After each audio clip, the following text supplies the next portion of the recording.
Saindo tu, ó Senhor, de Seir, marchando desde o campo de Edom, a terra estremeceu e os céus gotejaram. Sim, até as nuvens gotejaram águas. Os montes vacilaram diante do Senhor e até o Sinai diante do Senhor, Deus de Israel. Nos dias de Sangar, filho de Anate, nos dias de Jael, cessaram as caravanas e os viajantes tomavam desvios tortuosos. Ficaram desertas as aldeias em Israel, repousaram, até que eu, Débora, me levantei e levantei-me por mãe em Israel. Amém e amém. Pode sentar-se, queridos.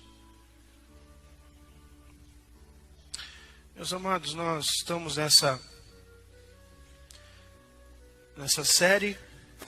São 8 domingos que nós vamos falar aqui sobre mulheres notáveis, mulheres que fizeram história na sua época e lições que nós podemos aprender com essas mulheres. Deus abençoe a sua vida que está nos acompanhando por essa transmissão, por esse culto online.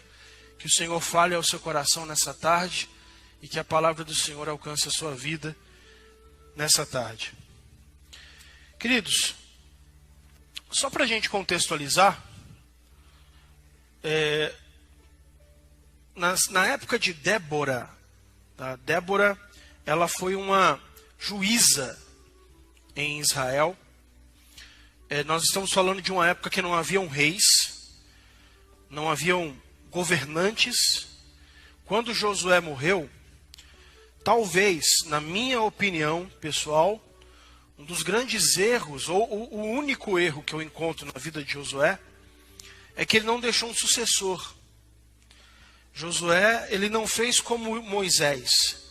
Moisés pegou Josué desde o início e levou Josué com ele. Ele foi servidor de Moisés. E aí quando Deus falou para Moisés, Moisés, eu vou levar você, você não vai entrar na terra prometida.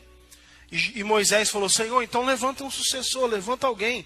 E o próprio Deus falou, Josué, o teu servidor, é que vai entrar na terra e levar o povo para a terra que eu prometi. Mas Josué, ele não fez a mesma coisa, ele não deixou um sucessor. No último capítulo do livro de Josué, nós encontramos Josué fazendo o seguinte, ele meio que lavando as mãos, falando assim, olha, vocês agora escolham quem vocês querem servir. Se os deuses do Egito, se os deuses da além do Jordão, eu e a minha casa vamos servir ao Senhor. Agora vocês escolhem quem vocês querem servir. Então, o fato de Josué não colocar um líder que continuasse reinando ou governando, liderando Israel, fez com que o livro de Juízes começasse dizendo, e cada um fazia aquilo que queria, porque não havia um líder. Então, isso fez com que as pessoas que estavam, os judeus, a nova geração que entrou na terra prometida, com que eles começassem a seguir os deuses dos povos vizinhos. E muitos povos que estavam dentro da terra prometida, que não foram destruídos por Israel, esses povos começaram a influenciar os próprios judeus. E eles começaram a servir outros deuses, e aí Deus, o que Deus permitia? Deus permitia que viesse um povo e levasse o povo de Israel como escravo. Fizessem eles escravos dentro da sua própria terra. Fizessem com que eles pagassem tributo, pagassem imposto, dentro da terra que eles conquistaram. Isso foi-se um círculo vicioso, vamos dizer assim. Porque o povo abandonava a Deus, vinham os inimigos, subjugavam os israelitas, eles clamaram ao Senhor, Deus levantava um juiz. Esse juiz ia lá, liderava uma empreitada, libertava Israel, tinha um tempo de paz, daqui a pouco, lá estava o povo de Israel indo novamente buscar os outros deuses, e isso ia acontecendo sucessivamente. E na época de Débora, tinha um rei um rei que chamava-se Jabim. Esse rei Jabim, diz aqui no capítulo 4 de Juízes, diz aqui, versículo 3, clamaram os filhos de Israel ao Senhor, porquanto Jabim tinha 900 carros de ferro e por 20 anos oprimia duramente os filhos de Israel. Por 20 anos, esse rei Jabim, que era o rei de uma nação vizinha, ele subjugava Israel durante 20 anos. Então o que acontece? Tinha lá a opressão dos inimigos, desse rei de Canaã, e tinha Israel pagando imposto, sendo subjugado, mas mesmo com essa submissão do povo a esse rei Jabim, eles tinham uma mulher que servia como juíza. E por que ela era juíza? Porque as pessoas vinham até Débora consultar ao Senhor. Ela, além de ser juíza em Israel, ela era profetisa. Então, por que as pessoas vinham consultar a ela? Porque ela tinha a revelação do Senhor. Então, quando as pessoas queriam saber o que eles tinham que fazer, qual era a palavra do Senhor, vamos procurar Débora, porque Débora é profetisa. E ela julgava Israel. Olha o que diz o verso 4 e 4. Débora profetiza, mulher de Lapidote, julgava a Israel naquele tempo. E ela atendia ou assentava-se debaixo da palmeira de Débora, entre Ramá e Betel, na região montanhosa de Efraim. E os filhos de Israel subiam a ter com ela para julgamento. Ou seja, ela julgava a causa das pessoas. Ela que, quando as pessoas vinham com um problema, esse aqui colocou lá o terreno dele no meu terreno. Ele colocou a marca lá no limite, a cerca dele, ele passou para o meu terreno. E o outro dizia, não, eu coloquei certo lá. Então vamos até Débora. Vamos lá para ela julgar entre nós. Vamos lá para ela resolver o nosso problema. Então Débora, ela era naturalmente uma líder naquele lugar. Ela era uma líder. As pessoas enxergavam em Débora uma liderança que não viam em outra pessoa em Israel. Agora, o mais interessante é que num determinado momento, Débora manda chamar Baraque. Baraque, ele era um líder de um exército do norte de Israel. E ela manda chamar Baraque, versículo 6. Mandou ela chamar a Baraque, filho de Abinoão, de Quedes de Naphtali. Naphtali era a tribo, Quedes era a cidade. E disse-lhe, porventura o Senhor Deus de Israel não te ordenara? Olha só, essa mulher é uma profetisa. Ela manda chamar esse homem, esse Baraque. Quando ele chega, ela dá essa palavra para ele. Porventura o Senhor Deus de Israel não te ordena, dizendo, vai e atrai gente ao monte Tabor, e toma contigo 10.000 homens dos filhos de Naphtali e dos filhos de Zebulon, verso 7. E atrairei, agora é o próprio Deus falando para Baraque, e atrairei a ti para o ribeiro de Quizon Sísera. Quem era Sísera? Chefe do exército de Jabim, juntamente com seus carros e com as suas tropas, e te entregarei na sua mão. Te entregarei na sua mão. Então ela dá essa palavra profética para Baraque. E a primeira lição que eu aprendo com Débora, eu deixei um slide separadinho no Ace Worship, está escrito Abi, ou Abi, uma coisa assim. É só clicar em cima e abrir o slide. A primeira lição que eu aprendo com Débora é o seguinte: por que as pessoas procuravam Débora? Por que as pessoas enxergavam em Débora uma líder? Não, isso aí é um vídeo. Por que as pessoas enxergavam em Débora uma líder? Por que as pessoas procuravam Débora? A gente está falando de uma época que era predominantemente de homens. A gente está falando de uma época... Isso, essa aí, varão. A gente está falando de uma época em que os líderes que haviam eram líderes homens. A gente está falando de uma época que as mulheres, elas, como diz Pedro, que Sara chamava Abraão de Senhor. Era essa época que a gente está falando. Mas por que as pessoas procuravam Débora? O que as pessoas enxergavam em Débora? E a primeira lição que eu aprendo é porque Débora tinha a visão do que ia acontecer. Ela era profetisa.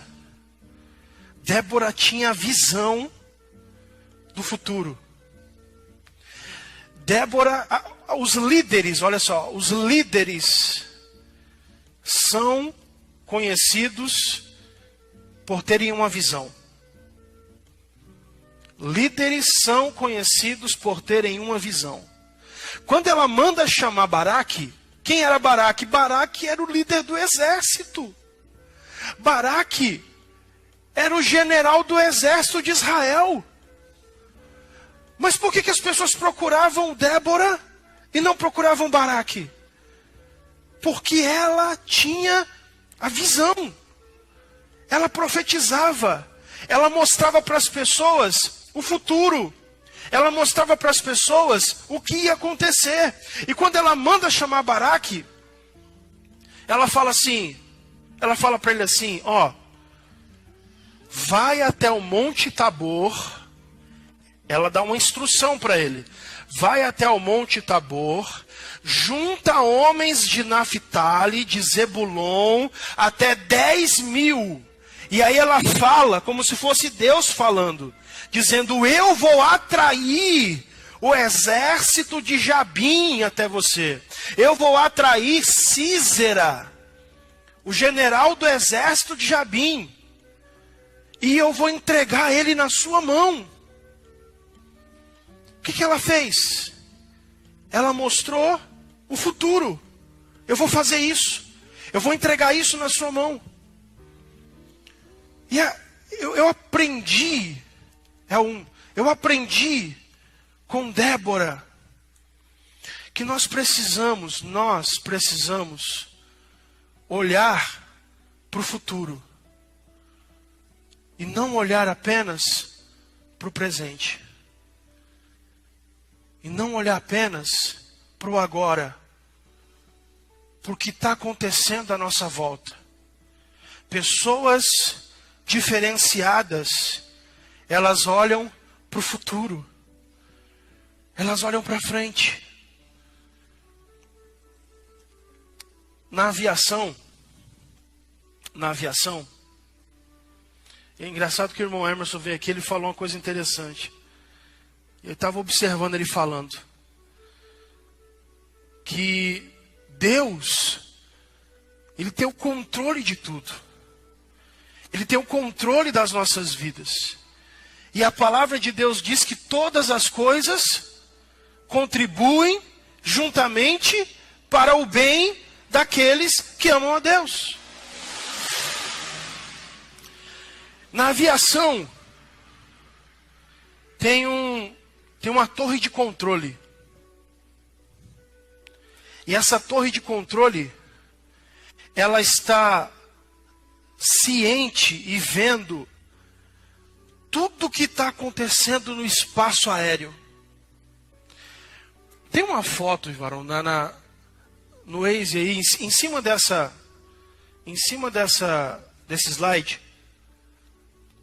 Isso. Olha só, ontem à noite eu entrei num aplicativo chamado Flight Radar. Esse aplicativo Flight Radar, ele mostra em tempo real, todas as aeronaves que estão sobrevoando. Essa foto aí, eu tirei ontem à noite do aplicativo e mostra a malha aérea, o tráfego aéreo nos Estados Unidos.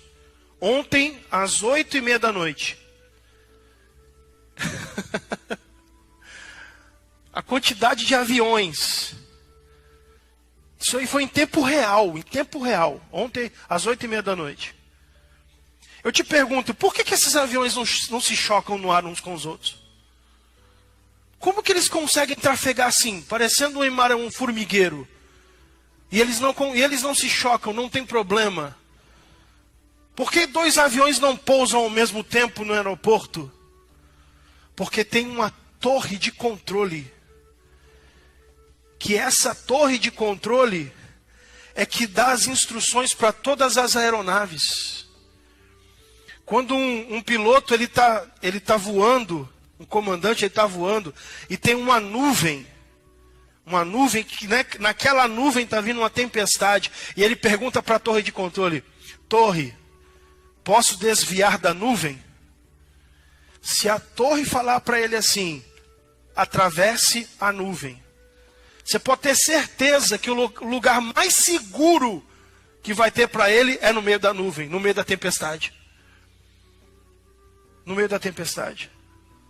Porque a torre de controle, ela está avistando tudo o que está acontecendo.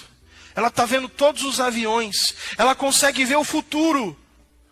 Ela consegue ver o que o piloto não está vendo. Pastor, eu não entendi. A nossa torre de controle é Deus. A nossa torre de controle é Deus. Se Ele é a nossa torre de controle, eu preciso confiar na torre. Eu preciso pedir para a torre a visão do futuro. Eu preciso pedir para a torre para me mostrar qual é o próximo passo que eu tenho que dar. A gente está vivendo uma pandemia, é verdade. A gente está vivendo um tempo difícil, é verdade. Mas daqui a pouco essa pandemia vai passar. Daqui a pouco essa pandemia vai acabar. Pastor Paulo, o senhor não tem medo? Sinceramente,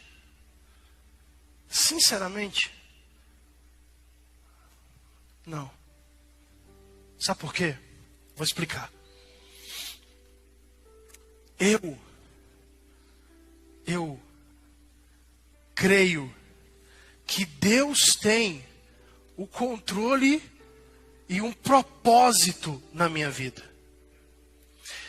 Se eu entendo que Deus tem um propósito comigo, se Deus ele tem um propósito específico para mim realizar em 2021, Ele já estabeleceu algo para mim, para minha vida em 2021, algo que vai acontecer comigo em 2021. Isso significa que eu não vou morrer em 2020. Agora, se na torre de controle, Deus ele já sabe, já determinou que essa doença vai tirar minha vida, não importa o que eu faça. Está dando para entender? Não importa o que eu faça. Porque a torre de controle, Deus já determinou que eu vou sair dessa terra por uma doença, por uma enfermidade. Então o que eu faço? Eu confio na torre. Isso não quer dizer, eu não estou querendo aqui dizer que a gente tem que ser negligente. Eu não estou querendo aqui dizer que a gente não tem que tomar os devidos cuidados necessários. Porque Jesus disse assim: não tentarás o Senhor teu Deus.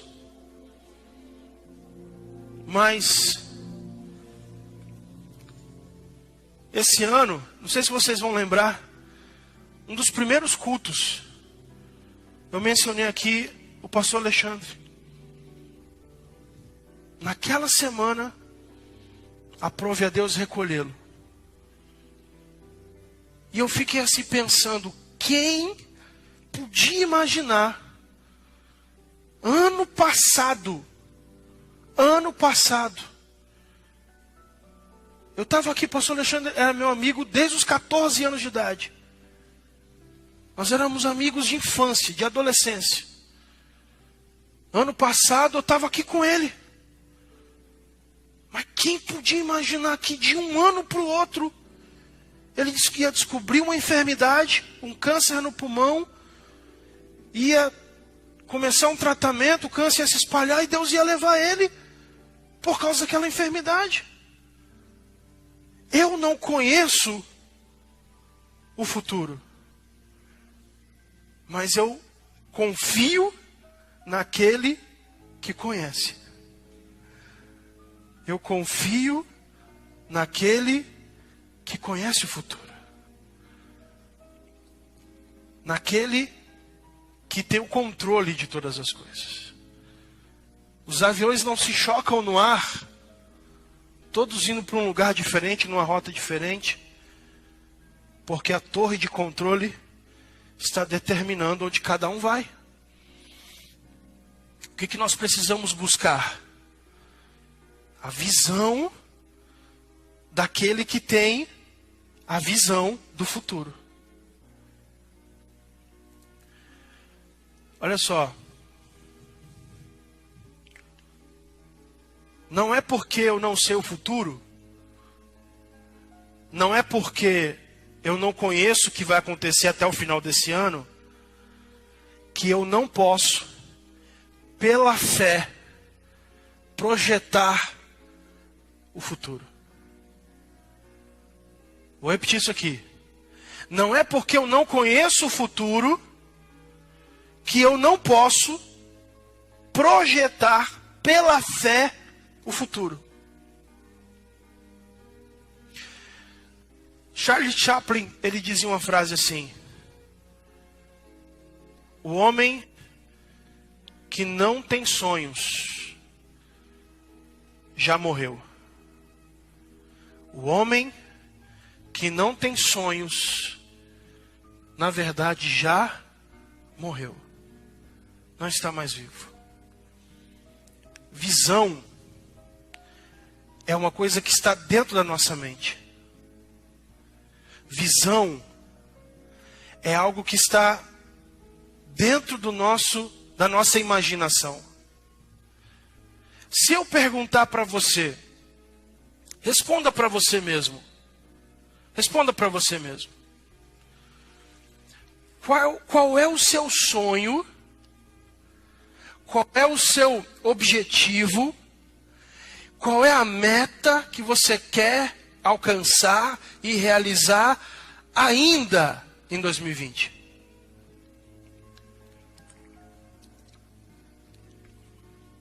O que você quer alcançar? Qual é a sua visão? Visão está na nossa mente. Quando Deus falou assim, Noé, você vai construir uma arca, um barco de 125 metros de comprimento, por 35 metros de largura.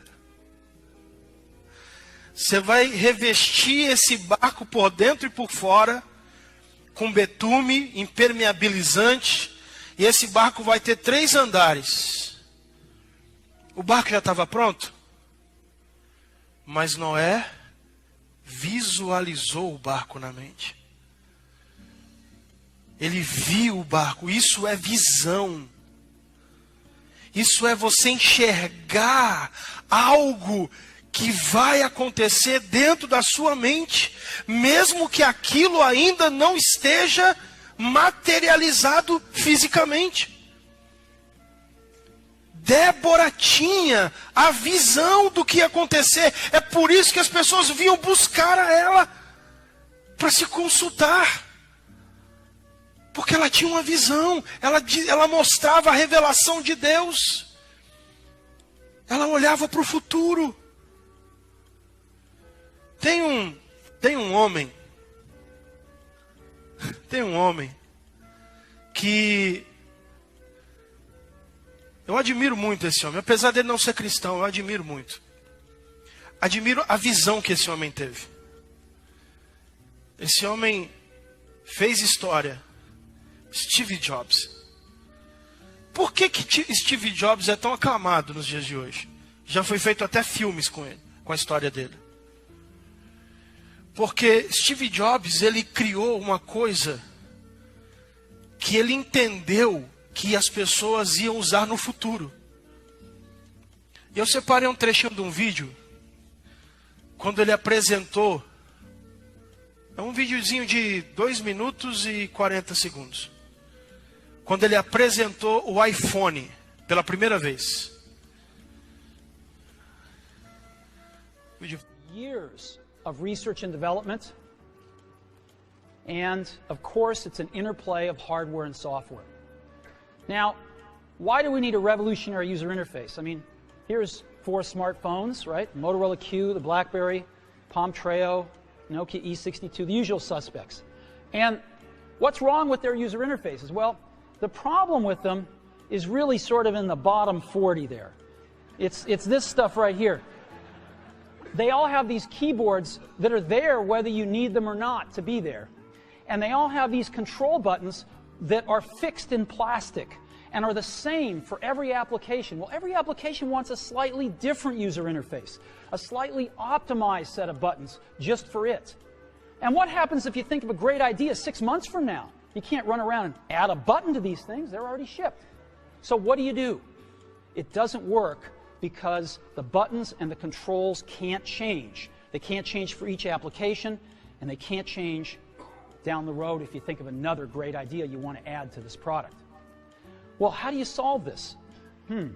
It turns out we have solved it. We solved it in computers 20 years ago.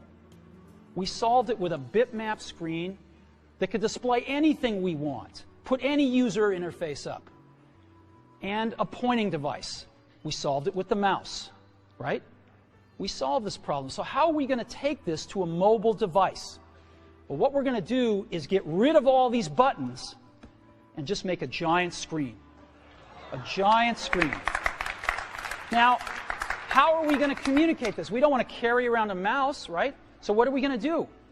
Oh, a stylus, right? We're going to use a stylus. No. No.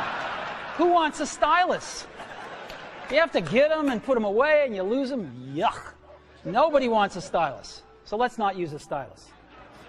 We're going to use the best pointing device in the world. We're going to use a pointing device that we're all born with. We're born with 10 of them. We're going to use our fingers.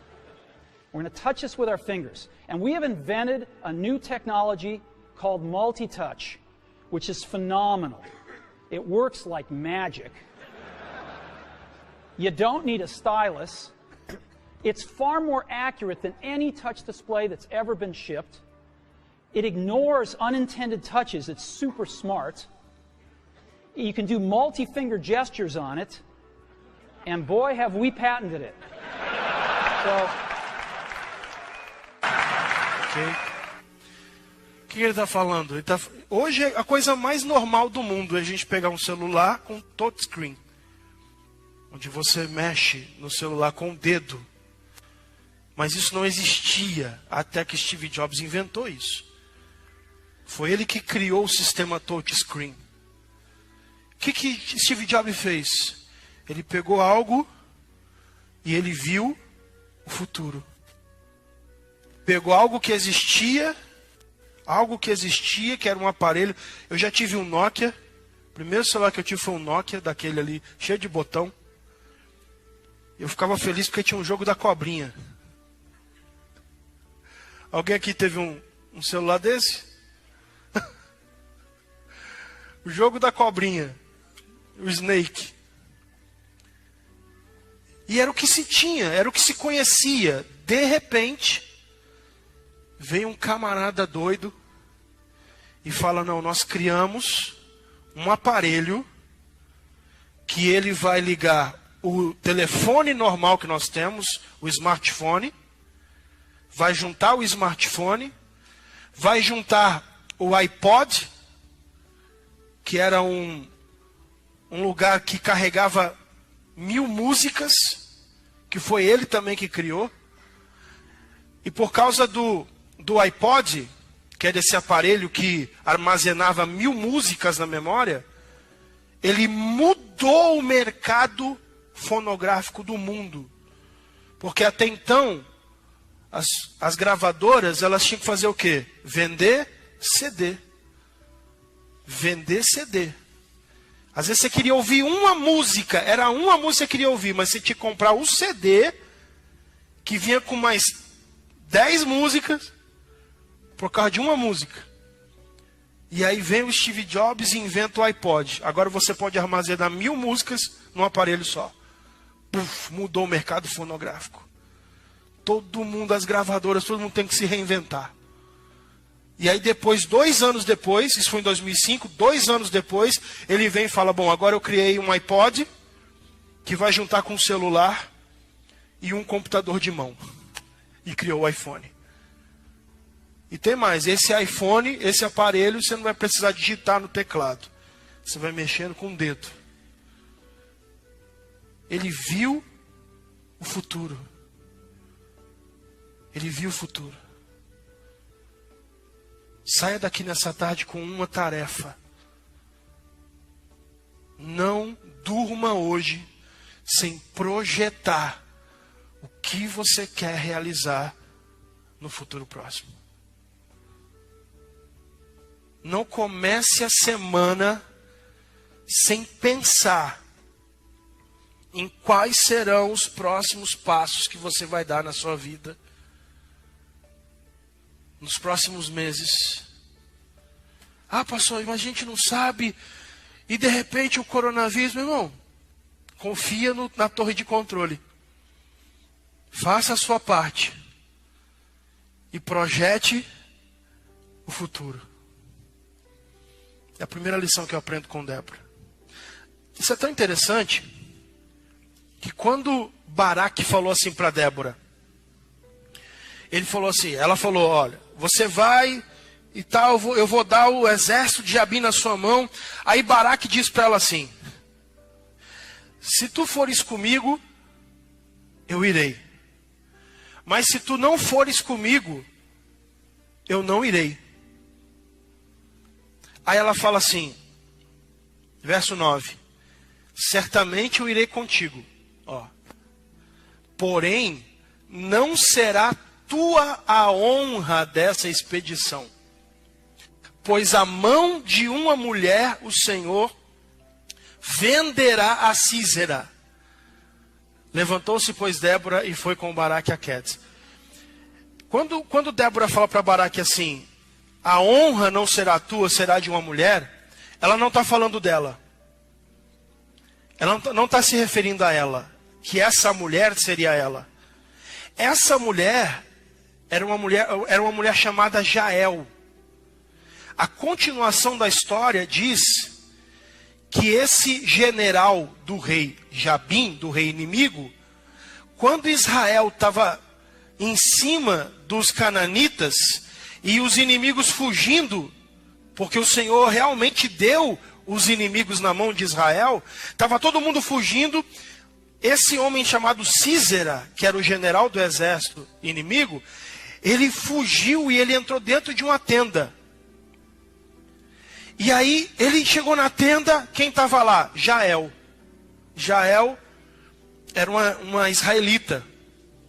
E ele chega lá, aí Jael fala assim, se esconde aqui, fala para ele, se esconde aqui, pode se esconder aqui, ninguém vai te achar aqui não. E ele vai cansado, o texto continua a história. E ele vai cansado, entra dentro da tenda de Jael, e ele deita lá, se esconde nas cobertas e ele dorme. Cansado da fuga. E quando ele está dormindo, essa Jael pegou uma estaca e um martelo e deu na cabeça do Sísera.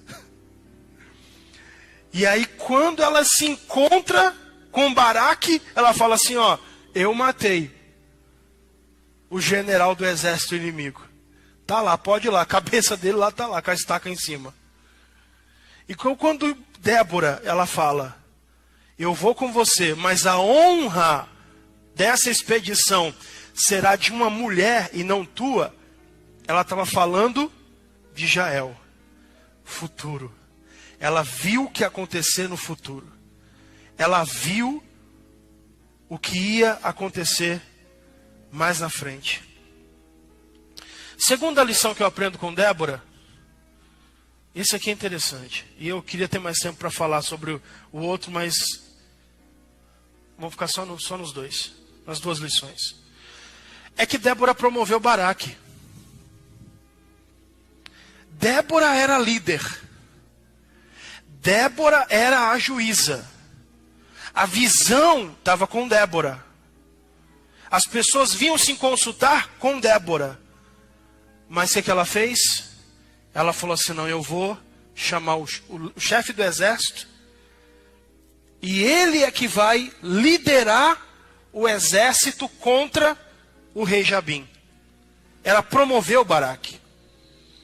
Ela podia falar, bom, eu sou a líder, eu sou a juíza, eu sou a profetisa, eu tenho uma visão, eu vou lá e vou convocar o exército. Ela podia ter feito isso. Eu vou lá e vou convocar o exército. E eu sei que todo mundo vai me ouvir. Mas o que ela fez? Ela chamou o chefe do exército de Israel e ela promoveu ele. O que eu aprendo com ela?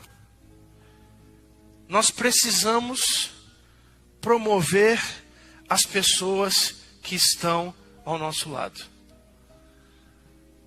Nós precisamos levantar as pessoas que estão conosco. As pessoas que entendem a nossa liderança. Precisamos levantar essas pessoas. Eu preparei um cartão sugestão e eu esqueci em casa. Eu ia trazer hoje para cá. Sabe por quê? A gente está com esse culto das 3 horas aqui. Só que esse culto aqui, ele foi criado especificamente por causa da pandemia. Esse culto ele foi criado por causa da pandemia. Só que a pandemia vai passar. Daqui a pouco vai passar. E a minha pergunta é, quando a pandemia passar, esse culto vai continuar? Ou esse culto vai parar e a gente vai voltar ao normal?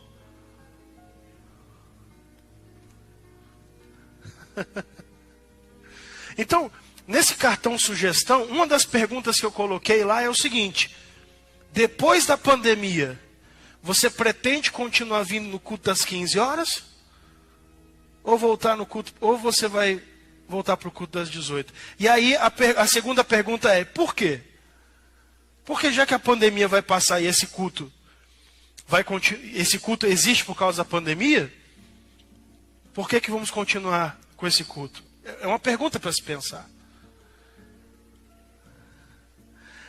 A segunda pergunta que eu coloquei lá era o seguinte: se você pretende continuar vindo ao culto das 15,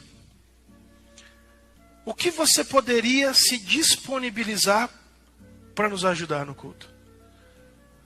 Porque o meu intuito aqui não é cantar, pregar, dirigir o culto, fazer oferta. Né, irmão Mércio? Meu intuito aqui não é bater o escanteio e correr para cabecear a bola. O meu intuito aqui é daqui a algumas semanas eu só subir aqui para ministrar. Mas vai ter alguém que vai ter que fazer o louvor. Vai ter alguém que vai ser escalado para dirigir o culto. Veja bem, meu objetivo é fazer com que desse culto das 15 horas se levantem futuros obreiros da casa de Deus.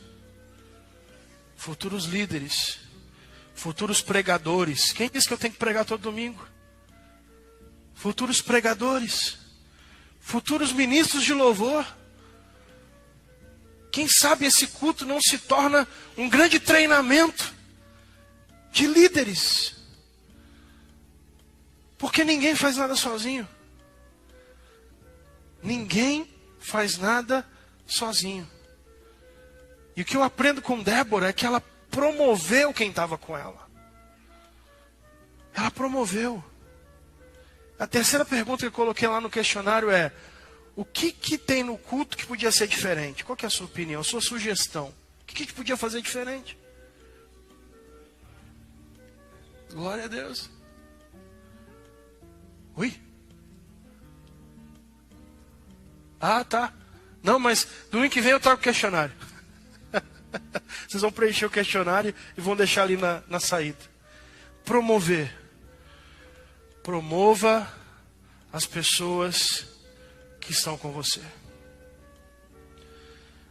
Débora ainda falou assim: Baraque, você vai lá, você vai lutar, você vai juntar o exército, só que a honra não vai ser tua.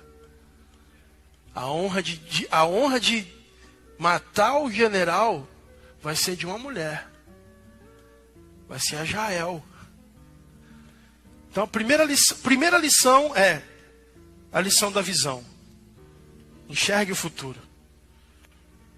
Olhe para frente. Busque na torre de controle o que ele reservou para o futuro. Segunda lição: promova as pessoas que estão do seu lado. Terceira e última lição é o texto que nós lemos. Eu vou encerrar minha mensagem e vou fazer uma oração. Meu tempo já estourou. Quando ela fala assim, o texto que nós lemos, ela fala assim: Israel estava deserto, os viajantes tomavam desvios tortuosos, Israel habitava em aldeias, até que eu, Débora, me levantei como mãe em Israel. Até que eu, Débora, me levantei como mãe. Por que mãe? Por que não líder? Por que não juíza? Até que eu, Débora, me levantei como profetisa. Por que mãe? Sabe o que o Espírito Santo falou ao meu coração? Isso aqui daria uma outra mensagem. Pais dão destino para os filhos. Pais dão destino para os filhos. O que Débora fez foi dar destino para Israel. Israel estava 20 anos de cativeiro. 20 anos na mão do inimigo. Até que Débora se levantou como mãe para dar destino para os filhos de Israel. Essa semana eu fui impactado com uma palavra que diz o seguinte: homens precisam de confiança. E isso aqui ainda vai virar uma mensagem minha. Homens precisam de confiança. Confiança para entender que eles são capazes. Confiança para poder transpor barreiras, defender a sua família e promover a sua casa. Mulheres precisam de segurança. E filhos precisam de destino. Destino. Minha esposa está pagando um cursinho para o Paulinho, meu mais velho. E ela pagando um cursinho para ele. E aí vê essa pandemia. Em casa, tem que estudar em casa, tem que assistir aula no YouTube. E o menino não assiste, aquela luta. E aí ela estava brigando com ele. Estou falando isso aqui na live, vai embora. Ela brigando com ele. Eu estou pagando esse negócio para você estudar. E você não quer estudar. É um curso preparatório para a prova da Embraer. Você não quer estudar. Você tem que estudar. Você tem 14 anos. Você precisa ser alguém na vida. O que você quer ser quando crescer? Ele falou assim: mãe, eu quero ser pastor. Aí eu falei assim: Jesus. Mas eu falei: mas pastor tem que estudar também, rapaz. Não é porque você quer ser pastor que você não vai estudar. Não podia, né? E eu falei: Senhor, obrigado. Obrigado. Porque se tem alguém que conhece os nossos defeitos, se tem alguém que conhece quem nós somos, de fato, é a nossa família. E eu falei: Senhor, se o meu filho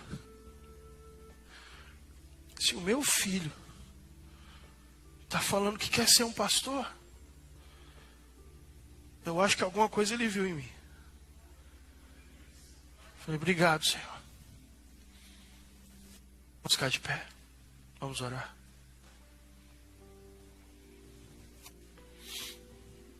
Oh Espírito Santo. Aleluia. Senhor Deus e Pai, aqui estão, Senhor, os teus filhos. Aqui está, Senhor, a tua igreja. Eu te apresento cada família, Senhor, aqui nessa noite. Eu te apresento, Senhor, cada pai, cada mãe, cada líder da sua casa. Eu te apresento cada esposa, cada marido. Ah, Espírito Santo, nós cremos na tua soberania, no Senhor que tem todo o controle. Ainda que nós não saibamos o que vai acontecer, ainda que nós não tenhamos o controle, Senhor, o controle do que vai acontecer, mas nós confiamos no Senhor que tem o controle de tudo. Espírito Santo, nos ajuda, Senhor, a olhar para o futuro com esperança, a projetar, Senhor, a visão que o Senhor já ministrou nos nossos corações. Nos ajuda, Pai, Senhor, a olhar, Senhor, estabelecer sonhos, metas, tanto para nós como para nossa família. Senhor, nos ajuda, Senhor, a dar destino para os nossos filhos, destino, Senhor, para nossa casa, para nossa prole. Senhor, eu abençoo cada família aqui nessa tarde. Eu abençoo, Senhor, cada lar, cada família aqui representada.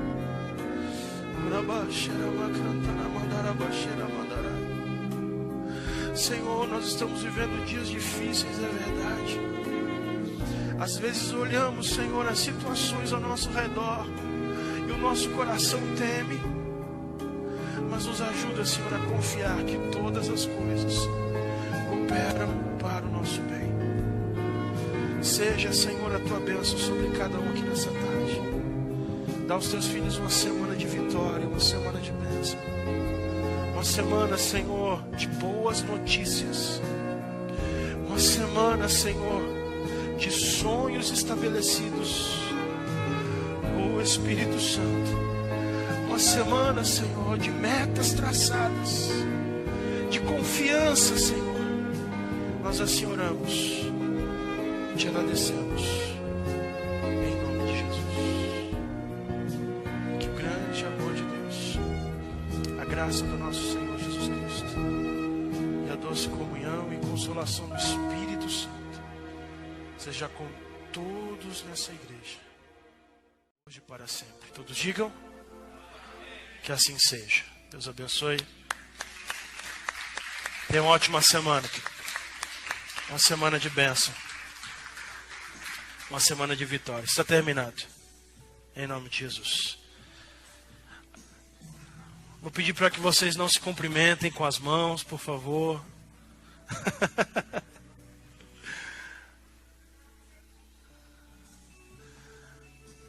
Isso é um cumprimento de japonês.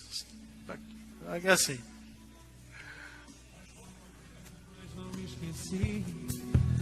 Seu carinho tão grande por mim. Eu sei que um dia eu quis te esquecer. Deus abençoe a sua vida. Você que está nos acompanhando na live, forte abraço e uma ótima semana de bênção e de vitória. Em nome de Jesus.